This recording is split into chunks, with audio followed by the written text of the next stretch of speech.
Hey everybody, and welcome back. It's a beautiful 80-degree day here at this nature preserve here in Florida. It is January and I am loving this weather. Today I'm going to be telling you about 11 things you need to make sure you do before you leave on a trip. So please stay tuned.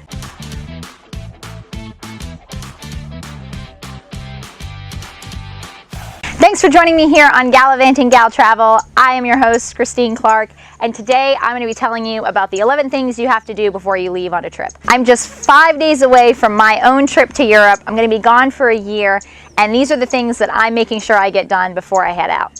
Some of the things I'm going to be talking about today are more important if you're going to be traveling long term, but stay tuned because I have things that will be useful for anyone who's going on a trip, especially internationally. The sun just came out, so let's get started.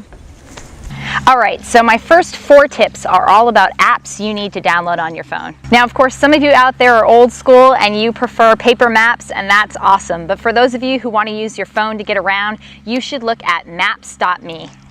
Maps.me is on both the iPhone and the Android. And the best part about this app is that you can open it up and download the map ahead of time of any location. You can also download it once you arrive. It can auto-sense where you are and you can download it, or you can just go on and search and pre-download the map. So this is fantastic in case you don't have Wi-Fi or cell service while you're there. Another great app for downloading information before you arrive is Google Translate. Google Translate is of course not perfect for any particular language. However, it is available on both Android and iPhone.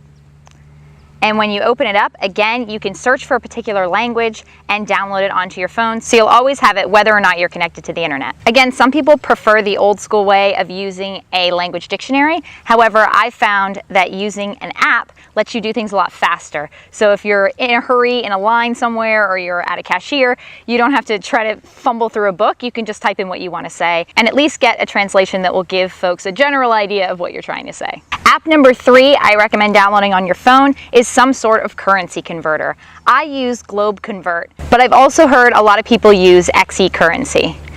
The great thing about this is, again, it has the most recent information from the last time you connected to the internet, downloaded in for conversions, and you don't have to be online in order to do those conversions. It also has a very easy to use interface. You can switch back and forth if you're now, for example, I'm in euros and I want to switch back to dollars, or vice versa, and I can click on any of them and change the currency really simply. Finally, and probably the most important app you should download, especially if you're an American traveling abroad, is the Smart Traveler app. The app is simply called Smart Traveler, and there is a program that you should enroll in called the STEP program. It's the Smart Traveler Enrollment Program. Once you enroll, which you can do either on the phone, but I found it easier to do on my computer, you can come in here, log into the STEP program. You can log the trips that you're going to be going on so the government knows where you are. It's also fantastic because you can go in here and search any country that you're going to be visiting. So for example, I will be heading to Spain first, and it will load up any cautions or warnings you need to know before you go, lets you know where the embassies and consulates are. Another recommendation I have is to write these down somewhere so you have them on paper, or at least somewhere where you can get them where you don't need Wi-Fi or the internet to access them. It gives you entry-exit visa requirements, things you need to know for safety, security, transportation, any local laws that you should be aware of. This is probably the #1 app I recommend if you are traveling abroad as an American, just to make sure that the government knows where you are and that you know where the government is in case you have an emergency, lose your passport, or anything like that. You will need all of this information. All right, now we're on to tip number 5. Tip number 5 is to make sure that you always make copies of all your important travel documents.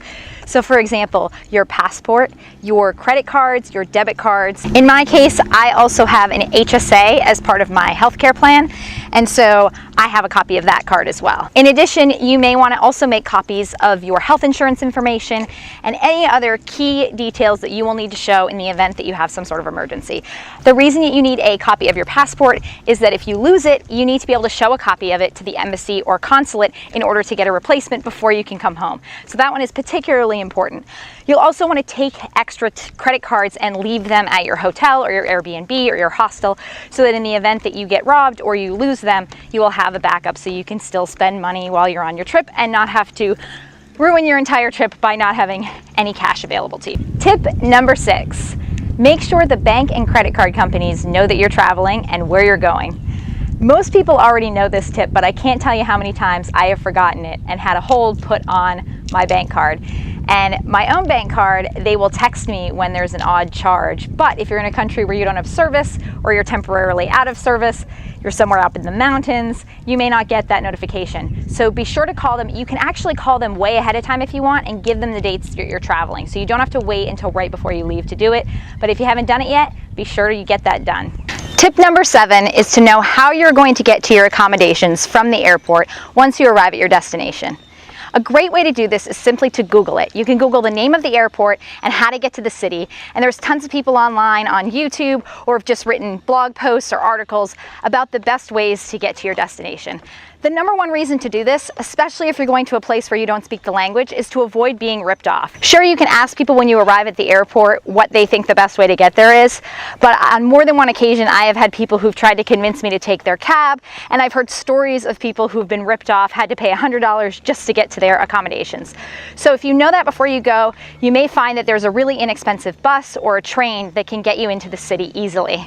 Tip number 8.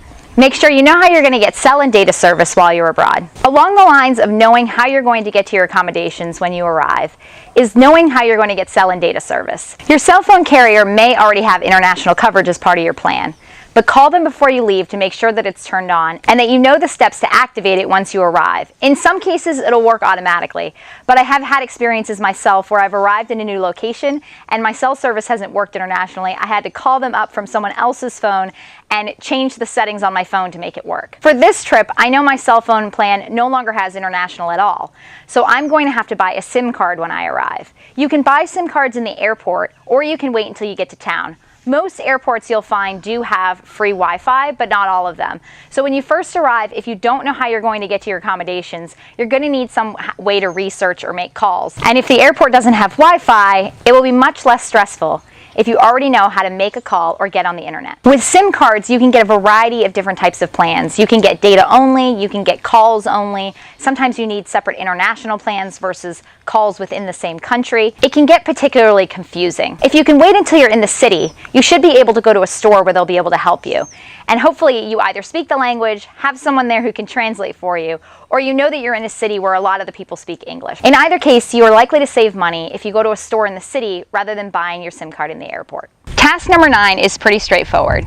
Pick up $1 to $200 US in the local currency before you leave. You can do this right from the airport in the United States, and you'll typically get a pretty good exchange rate, especially compared to some of the foreign airports. Now, this tip is the same whether or not you're coming from the United States.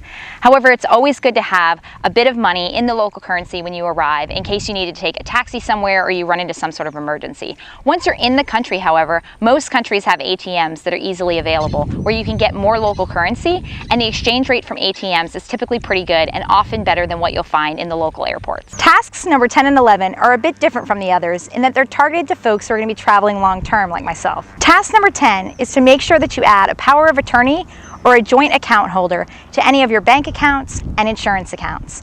This is to make sure that if anything happens to you, you'll have someone who can access money that you may need or who can make changes to your insurance. You may already have this in case of emergencies, so it might not be a problem for you, but just in case you don't, be sure to add somebody who you trust who can handle your finances in case of an emergency. Which brings us to our final task. If you're traveling long term, make sure that you put your car on storage insurance or cancel your car insurance altogether. This is going to depend where your car is going to be stored, if you're going to keep your car, but make sure you call up your insurance company and either cancel it or let them know you want to put it in storage. A lot of folks forget to do this, and it can save you a whole bunch of money while you're traveling. So those are my 11 tasks to make sure you complete before you travel abroad. Thank you for joining me. I will be taking off on my travels next week, so please stay tuned for exciting travel videos from all over Europe in the coming year. If you have any of your own tasks or things that you always do before you go on travels, please make sure to comment down below. I'd love to discuss it with you. Like the video, subscribe to the channel, and safe travels.